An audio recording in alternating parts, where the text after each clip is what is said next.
मानि थाखाय लादों होननानै बुंबा जे दुलाराय बर' फरायसा आफादनिनो बियो मोनसे मावथांखिखा जिहेतु 2006 मायथाइयाव सोलोंथाइ बोसोर फोसावबाय 2007 मायथाइयाव मिशन क्वालिटी एडुकेशनखौ लानानै दुलाराय बर' फरायसा आफादा दासिम खामानि मावगासिनो दङ। दा जोङो बे सोलोंथाइ बोसोर फोसावनायनि उनावनो जों सोलोंथाइनि खामानिखौ बांसिनै बेस होनानै खामानि मावबोगासिनो दङ। दा दिनैसिमबो बे खामानिखौनो मावगासिनो दङ। दिनैहाय जोङो 2021 मायथाइनि जेनोखि साबसिन फोरोंगिरि बान्था मोननो हानाय मानगोनां बिनन्द सरगयारि सारखौ लेंनानै जोङो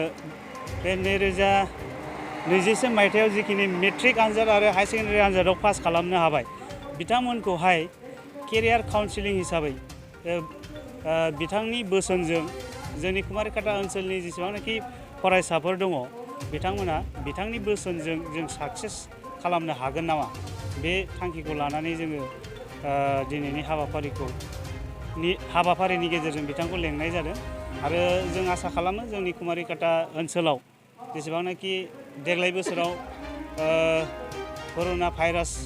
साग्लोबसारनायनि गेजेरजोंब्लाबो जाय फंबाय बिनानावमोना मेट्रिक आरो हायार सेकेन्डारि पास जाबाय फैबाय थानाय समाव मोजाङै फरायनानै कुमारिकाटा ओनसोलनि